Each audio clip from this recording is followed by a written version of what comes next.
শরীরটা ভালো নেই। ভাবলাম ভিডিও করব না।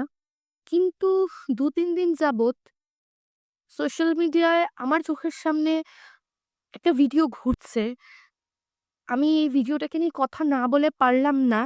আমি যথারীতি এরকম ভিডিও করি না। আমার ভালো লাগে না, কোনো কন্ট্রোভার্সি আমার সত্যিই পছন্দ না।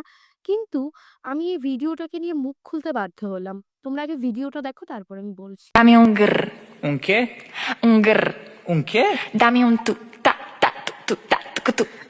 Ok. Dame un স্মরণে তোমায় আমি রাখি দিন রাত, জগতের নাথ প্রভু তুমি জগন্নাথ। স্মরণে যে ভিডিওটা তোমরা দেখলে সেই ভিডিওটা হচ্ছে মহাপ্রভু জগন্নাথ রিলেটেড। আমি জানি না আমার কেন ভিডিওটা খুব খারাপ লাগলো যে একটা ট্রেন্ডিং গান, যেই গানে সবাই বিভিন্ন রকম মজার ভিডিও করছে, সেটার সাথে সেটা ট্রান্সফার হয়ে জগন্নাথে চলে এলো। হঠাৎ করে বোঝাই গেল না কোথা থেকে কি হলো। তো প্লিজ আমি জানি না আমার ভিডিওটা করা উচিত হয়েছে কিনা। সত্যি বলতে যে দিদি ভিডিও করেছে তাকে আমি পার্সোনালি চিনি না। আমার কখনো তার সাথে কথা হয়নি। তার সাথে আমার না কোনো শত্রুতা আছে, না মিত্রতা, কিছুই নেই। কিন্তু ঘটনাটা হচ্ছে এই যে ঠাকুরকে নিয়ে এই জিনিসটা, হ্যাঁ, অনেক মেকআপ আর্টিস্টই এখন প্রচুর ক্রিয়েটিভিটি করছে। অনেকে মা কালীকে আঁকছে, অনেকে জগন্নাথকে করছে। বিভিন্ন রকম দেবদেবতাকে মানুষের রূপের মধ্যে কিন্তু ফুটিয়ে তুলছেন। সত্যি বলতে অনবদ্য কাজগুলো। আমি এই কাজটার প্রতিও সম্মান রেখেই বলছি।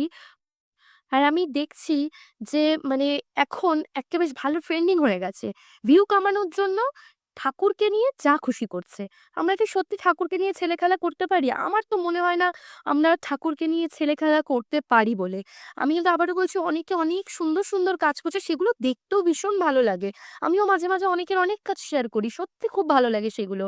আর তোমরা যারা আমার ফ্রেন্ডে আছো বা আমাকে ফলো করো, তারা হয়তো জানবে যে আমার বাড়িতে কিন্তু জগন্নাথ দেবের সব রকম পুজো হয়। প্রত্যেক পূর্ণিমায় ঠাকুরের পুজো হচ্ছে, অমাবস্যায় বড় মার পুজো হচ্ছে।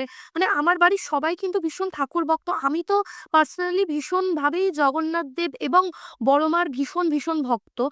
সেটা আমার ফেসবুকের প্রোফাইল দেখলেই তোমরা বুঝতে পারবে। সত্যি বলতে এই ভিডিওটা দেখে আমার একটু গায়ে লাগলো। আমার মতন যারা জগন্নাথ দেবের ভক্ত, তাদের এটা গায়ে লাগাটা আশা করি স্বাভাবিক ব্যাপার। হুম। এবার আমার এই পোস্টটা দেখে অনেকেই কমেন্ট করতে পারে যে আমি এই যে এটা ভিডিওটা করছি, এটা আমি ভিউ কমানোর জন্য করছি না। এটা আমি ভিউ কামানোর জন্য করছি না, তাহলে আগে আমি এরকম অনেক কিছু নিয়ে কন্ট্রোভার্সি করতে বসে পড়তাম। সত্যি বলতে আমার কোনো ইচ্ছেই নেই।